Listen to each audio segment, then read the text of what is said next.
नमस्कार दोस्तों, आज हमारे साथ अडानी मैटर पर बात करने के लिए एक्स रो ऑफिसर एनके सूद सर है। नमस्कार सूद सर, आपका बहुत बहुत स्वागत है। नमस्कार, बहुत-बहुत शुक्रिया आपका।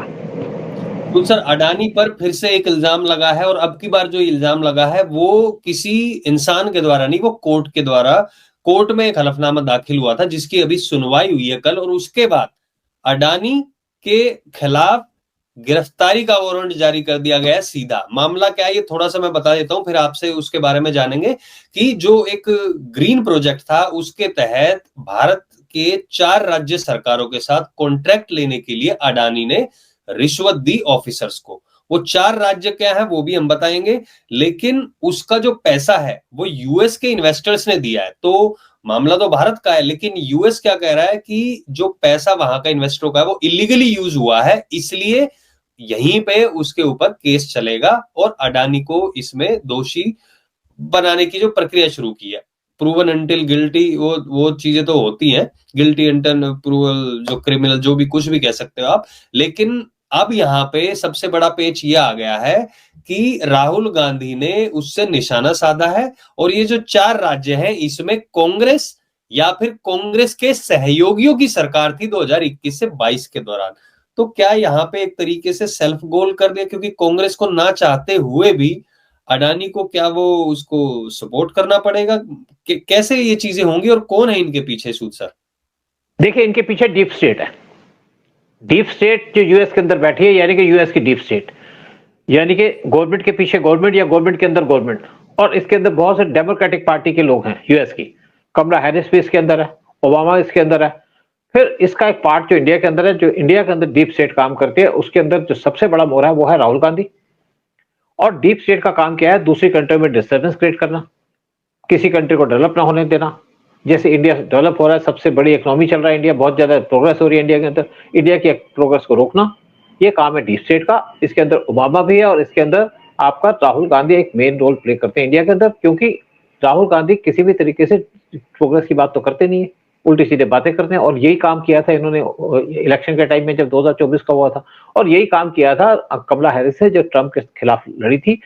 और ये जो सारा काम चल रहा है ये ओबामा पीछे से हैंडल कर रहा है। अब जो रशिया के ऊपर अटैक करने की बात हुई है, जो मिसाइलों के द्वारा जो यूक्रेन ने किया है, वो ओबामा के कहने पे किया है, यानी कि डीप स्टेट के कहने पे किया है।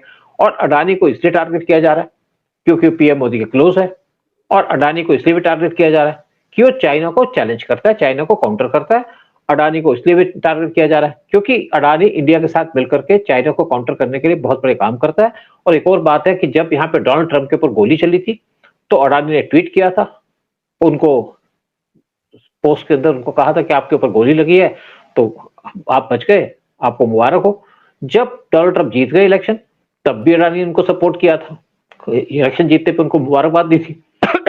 दूसरी बात है कि जब डोनाल्ड ट्रंप इलेक्शन जीते तो उसके एक हफ्ते के बाद अडानी ने प्लेज किया कि मैं यूएस के अंदर $10 बिलियन इन्वेस्ट करूंगा इंफ्रा और एनर्जी प्रोजेक्ट्स के अंदर, जो प्रोजेक्ट्स को वहां पे इस टाइम पे डोमिनेट करती है चाइना। और ट्रंप भी इससे खुश है, ट्रंप भी इनको सपोर्ट करते हैं, क्योंकि अडानी ट्रंप को सपोर्ट करते हैं, मोदी को सपोर्ट करते हैं, तो इसलिए ओबामा इनको अपोज करते हैं। ओबामा इस टाइम पे पीछे से रूल करते हैं यूएस के अंदर, यानी कि डी फैक्टो रूल जो है यूएस का ओबामा के हाथ में है। और इसीलिए अडानी को टारगेट किया गया। और जब देखिए कोई भी बात होती है तो राहुल गांधी अपना शोर बचाना शुरू करते हैं, अडानी अडानी करते हैं। जबकि अडानी के पास यहाँ पे इंडिया के अंदर सारे बहुत ज्यादा पोर्ट है, सारे के सारे मोस्टली पोर्ट अडानी के पास है, क्योंकि उनके पास प्रोजेक्ट्स हैं, उनके पास मशीनरी है, उनके पास पूरा पूरा सिस्टम है। वो करते हैं, कोई ऐसा तो नहीं है किसी को पैसा देके काम करते, क्योंकि कोई उनको कंपिटिटर नहीं है इस फील्ड के अंदर। और आज से नहीं, कांग्रेस के टाइम पे उनके पास बहुत से पोर्ट्स हैं, वो पोर्ट को रन करते हैं। बाकी बाकी जो काम किया जाता है वहां पे पोर्ट की अथॉरिटीज है वो काम करती है। लेकिन मेन बात यह है कि राहुल गांधी को क्या प्रॉब्लम है, क्योंकि राहुल गांधी 2008 में गए थे चाइना के अंदर, अगस्त 2008 में, जब मनमोहन सिंह की गवर्नमेंट थी। वहां जाकर के उन्होंने एक एग्रीमेंट साइन किया था चाइना के साथ, कहा था हमारा पार्टी टू पार्टी एग्रीमेंट है, लेकिन वो चाइना के अंदर पार्टी और गवर्नमेंट सेम है।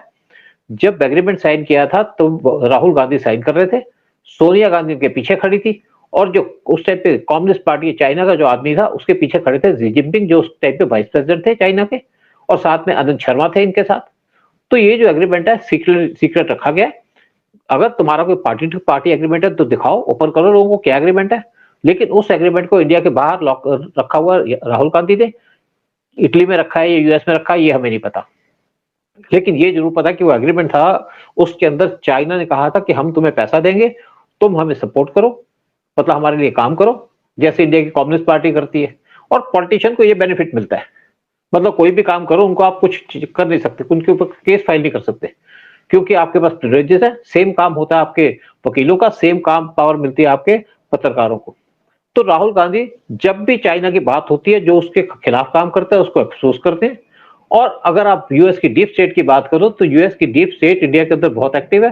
जो यूएस की डीप स्टेट है, वहां के पत्रकारों को, पॉलिटिशियन को, ब्यूरोक्रेट्स को, डिफेंस के ऑफिसर्स को, इनको सबको अपने कंट्रोल में रखती है, या इनका उनसे लिंक होता है, क्योंकि वहां से फंडिंग की जाती है। और फंडिंग कौन करता है? बहुत से इंडस्ट्रीज है जो फंडिंग करते हैं, जैसे जॉर्ज सोरोस, वो डीप स्टेट को फंडिंग करते हैं। और इसी तरीके से इंडिया के अंदर बहुत से ऐसे लोग हैं जिनको डीप स्टेट फंड करती है। कुछ कांग्रेस के लोग हैं, राहुल गांधी उसके अंदर नंबर बनते हैं सबके सामने। हमारे कुछ पत्रकार हैं, टीवी चैनल्स हैं, कुछ हमारे वकील हैं। आपने देखा होगा जब कोर्ट में केस जाते हैं किसी भी टेररिस्ट के खिलाफ या कुछ लोगों के खिलाफ, तो वहां पे दो प्रोमिनेंट वकील खड़े होते हैं, सिब्बल साहब और सिंघवी साहब। हर एक केस में यही खड़े होते हैं, तो इनको भी रेफर किया जाता है, डीप स्टेट के मेंबर है। और बहुत से आपने देखा होगा जो सोशलिस्ट बात करते हैं, जब पब्लिक हेल्थ की, पब्लिक सपोर्ट की बात करते हैं, एनजीओ चलाते हैं, वो भी इनको बहुत कंट्रोल करते हैं। ये माना जाता है कि यूएस की डीप स्टेट के पास इंडिया के कम से कम 300 से ज्यादा एनजीओ उनके कंट्रोल के अंदर है, फुल कंट्रोल पे, और बाकी कुछ पार्ट टाइम है, और उनको फंडिंग भी की जाती है, तभी तो चलती है वो। तो ये जो अडानी पे चार्ज लगाया, ये बेसिकली एक तरीके से अडानी को तंग करने का, या इस टाइम पे कमला हैरिस और जो ओबामा इलेक्शन हार गए, इनको लगता है कि 1-2 महीने बचे तो ये काम करते रहो। अगर आप बात करें डीप स्टेट की, तो मोहम्मद यूनुस जो बैठे हैं आपके बांग्लादेश के इंटीरियर प्रेसिडेंट, वो भी डीप स्टेट के हैं, उसी के मेंबर है। तो यहाँ पे तो बहुत बड़ी लिस्ट है, लेकिन आप किस किस को पकड़ोगे, किस किस को चैलेंज करोगे? लेकिन आप इनके खिलाफ कोई एक्शन नहीं ले सकते, कोई लीगल एक्शन नहीं ले सकते, क्योंकि ये तो एनजीओ का चलाते हैं या किसी और तरीके से काम करते हैं। अच्छा, ये तो डीप स्टेट बिल्कुल आपने कहा है, ये इस तरीके से काम करते हैं, सुना हमने भी है, कुछ इस तरीके से पीछे से काम किया जाता है। लेकिन एक चीज यहाँ पे इम्पोर्टेंट ये है कि भारत में अडानी के ऊपर राहुल गांधी जिस तरीके से इल्जाम लगाते हैं, राहुल गांधी के कुछ मुख्यमंत्री यानी कांग्रेस के कुछ मुख्यमंत्री हजारों करोड़ों के प्रोजेक्ट वहां पर अडानी के कर रहे हैं। तो ये काम भी करवा रहे हैं, गाली भी देते हैं, ये दोनों चीजें एक साथ कैसे? नमक देखिए, हरामी हुई है तो। अब शरद पवार ने कहा अडानी के खिलाफ जो बात की, राहुल गांधी ने उसको सपोर्ट नहीं करते। लेकिन राहुल गांधी अपने बैंड पे जाते रहते हैं, क्योंकि राहुल गांधी को कुछ सीरियसली लेता नहीं है। लेकिन अगर हमारी कंट्री में कोई सबसे डेंजरस आदमी है, लोग कहते हैं कि इसको आदमी को अक्ल नहीं है, इसको पता नहीं है क्या बोलता है, लेकिन अगर सबसे डेंजरस आदमी हमारी कंट्री में बैठा है, वो है राहुल गांधी। जब यहाँ पे चाइना के खिलाफ हमारा स्टैंड अप चल रहा था, तो ये बात कर रहे थे, जा रहे थे चाइनीज एम्बेसी के अंदर, कहते मैं तो वहां से डिस्कस करने गया था सिचुएशन के ऊपर। आप बताइए कि आपने डिस्कस किया? जब आपका स्टैंड ऑफ हुआ था चाइना के साथ 2017 में, तब भी चाइनीज एम्बेसडर से मिलने चले गए थे। नेपाल जाते हैं, वहां से अपने जो सिक्योरिटी के लोग उनको छोड़ करके चाइना चले जाते हैं, मंदिर के दर्शन करने चले जाते हैं पीएलए के साथ, वो काम करते हैं। देखिए, अडानी बेसिकली जो आपके इंडो पैसिफिक रीजन के अंदर जो इंडिया चाइना को चैलेंज कर रहा है, उसके अंदर अडानी का बड़ा इंपॉर्टेंट रोल है। जैसे बांग्लादेश के अंदर अडानी वहां पे बिजली सप्लाई करते हैं, $100 मिलियन की बिजली सप्लाई की जाती है अडानी के द्वारा। और वहां पे क्योंकि चाइना को काउंटर करना है, क्योंकि वहां पे चाइना के बहुत से प्रोजेक्ट हैं जिसको ये काउंटर करते हैं, क्योंकि इंडियन गवर्नमेंट तो डायरेक्टली इन्वॉल्व नहीं हो सकती। फिर हम्बनटोटा पोर्ट जो श्रीलंका के अंदर है, उसको बनाया था चाइना ने। चाइना ने एक बटाला एयरपोर्ट पे बनाया था, जो 40 किलोमीटर दूर है हम्बनटोटा पोर्ट से। जब श्रीलंका उनके पैसे नहीं दे सका, तो चाइना ने हम्बनटोटा पोर्ट को अपने कब्जे में ले लिया, एक 99 ईयर की लीज पे ले लिया। लेकिन बाद में इंडिया ने जो बटाला एयरपोर्ट है वो श्रीलंका से ले लिया, क्योंकि श्रीलंका को इंडिया ने हेल्प की थी। और उसके अंदर इंडिया के साथ रशिया बैठा है, रशिया ने भी साथ ज्वाइंटली मिलकर काम किया। लेकिन जो सारी इन्वेस्टमेंट की वो अडानी ने की, तो इसलिए अडानी इंडिया को सपोर्ट कर रहा है।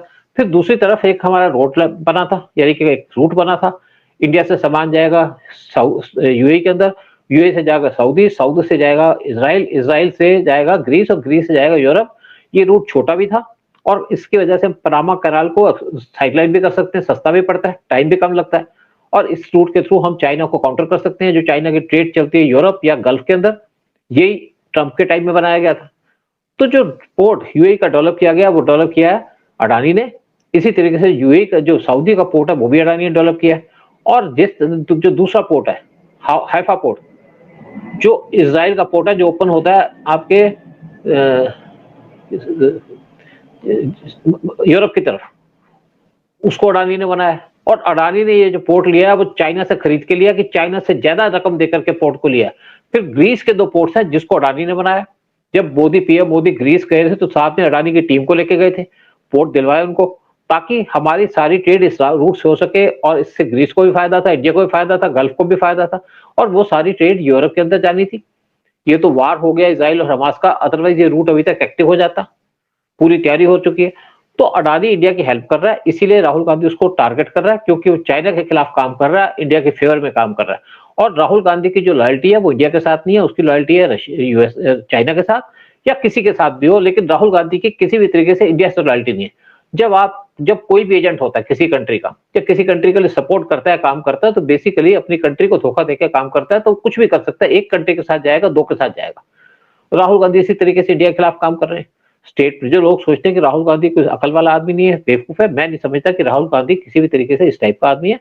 राहुल गांधी को पता है मैं क्या कर रहा हूँ, और वो अपने वो तो भोलेपन में बाहर भी समझाया जाता है, जब भी उसकी यूएस की हाँ, विजिट होती है, वहां से आता है, थोड़े देखिए, टाइम बाद ऐसी चीजें होती है। लेकिन एक चीज और है सूद सर, हाँ, आपने बताया डीप स्टेट के लोग, कुछ लोग भारत में भी ऐसे पत्रकार भी है। अब ये लोग क्या करते हैं, क्योंकि आजकल सोशल मीडिया का ज्यादा जमाना है, तो वहां पे बड़े बड़े लोगों से ट्वीट कराए जाते हैं जो लेफ्टिस्ट होते हैं, या फिर ऐसे ऐसे लोग जिनके कई लाखों में फॉलोअर बढ़ चुके हैं। और यूट्यूबर्स, जैसे सब जानते हैं कि ये जो डीप स्टेट का एक छोटा सा हिस्सा है, वहां से फंडिंग जाती है, जैसे ध्रुव राठी हो गया, 2-3 लोग और हैं, उन लोगों को तैयार किया जाता है, ट्वीट किया जाता है। ये हमने एक एग्जांपल देखा था, जब मोदी को डिक्टेटर बोला था यूएस के एक बंदे ने, और वो जैसे जैसे वो वहां से इंस्ट्रक्शन आ रही थी, वैसे वैसे ध्रुव राठी उसके ऊपर वीडियो बना रहा था। तो आजकल सोशल मीडिया का ज्यादा जमाना है, क्योंकि लोग न्यूज से ज्यादा टाइम स्पेंड करते हैं मोबाइल पे, सोशल मीडिया पे। तो वहां से भी टारगेट करने के लिए अडानी को, मोदी को, इस तरीके की चीजें चलाई जाती है। और ऐसे लोग क्या करते हैं,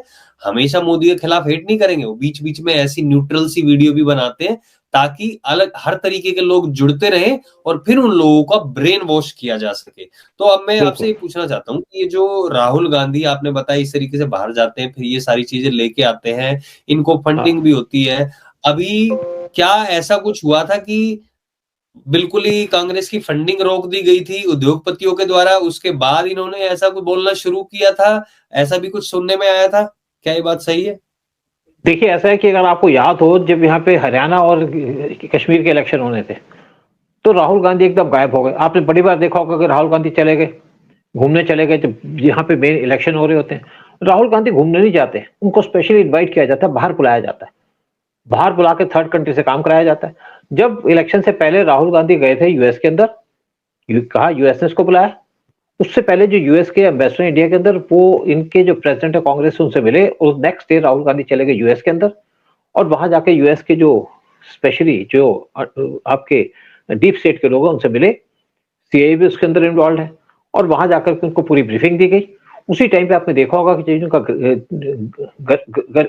गसेटी है, वो मिले, वो गए कश्मीर के अंदर, वहां पे वो मिले आपके अब्दुल्ला से, साथ में इनके कुछ लोग जो बैठे हैं सीआईए के लोग जो दिल्ली के इंडिया के अंदर बैठे हैं साउथ के अंदर, वो मिले वहां के लीडर से, साउथ के लीडर से, नायडू, और इवन जो तेलंगाना के चीफ मिनिस्टर उनसे मिले।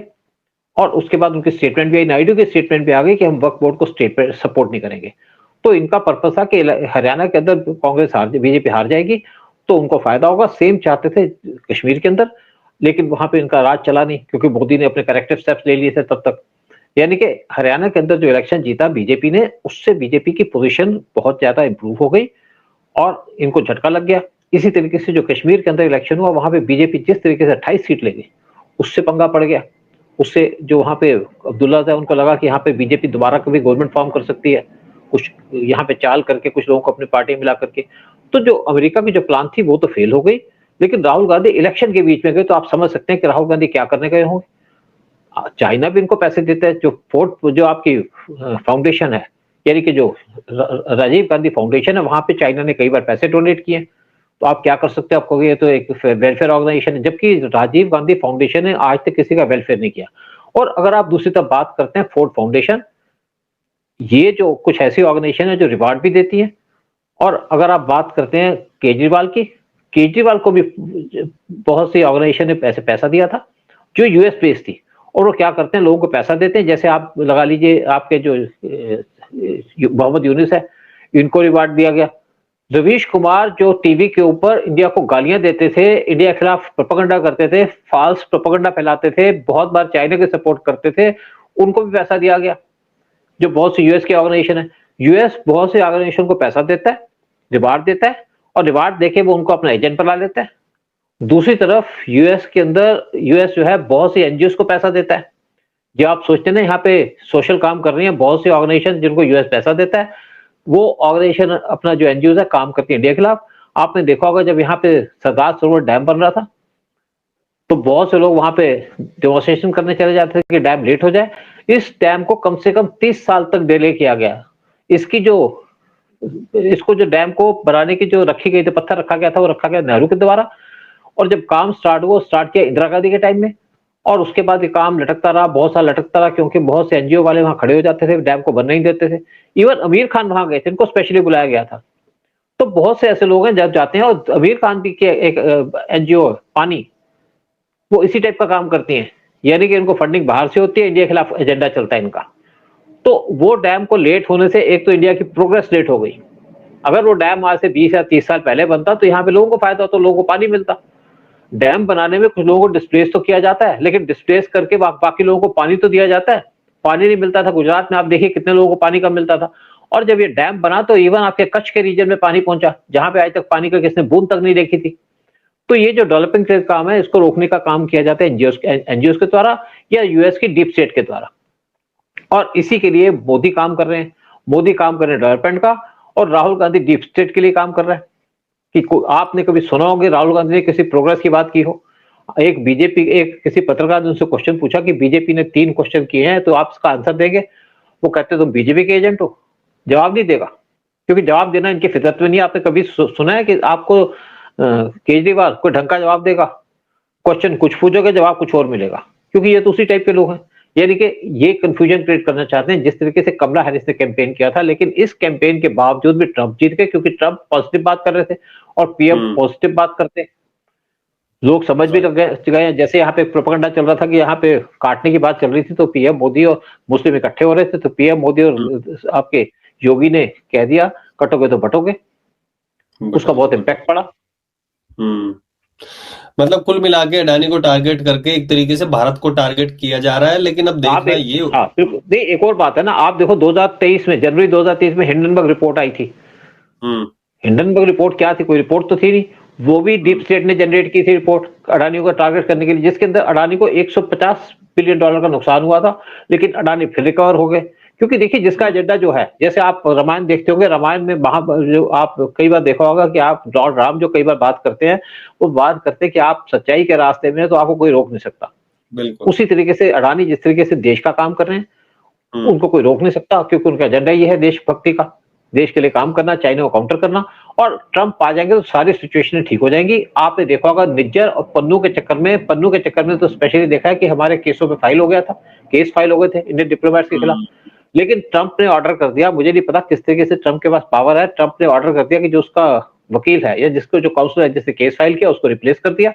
यानी कि पन्नू के केस के ऊपर भी काम किया जाएगा। उसी तरीके से जो अडानी के खिलाफ केस फाइल हुआ, उसके ऊपर भी ट्रंप काम करेंगे, क्योंकि ट्रंप जानते हैं, समझते हैं कि अडानी कौन है, क्या काम कर रहे हैं, किस तरीके से काम कर रहे हैं। एक एजेंडा चल रहा है जो यूएस और इंडिया को मिलकर, या ट्रंप और मोदी का मिलकर एजेंडा चल रहा है कि चाइना को काउंटर करना, इंडिया को आगे लेके जाना। उनके एनएस से भी बात कह चुके हैं कि इंडिया होगा तो तभी हम चाइना को काउंटर कर पाएंगे। और ट्रंप आने से एक तो रशिया यूक्रेन वार भी रुक जाएगा, ये अडानी की रिपोर्ट भी हट जाएगी, और बांग्लादेश के अंदर जो मोहम्मद यूनुस बैठे हैं, जो सीआईए के एजेंट भी है, और साथ में आप वो भी हैं, क्या कहते हैं, डीप स्टेट के मेंबर हैं, वो भी हट जाएंगे।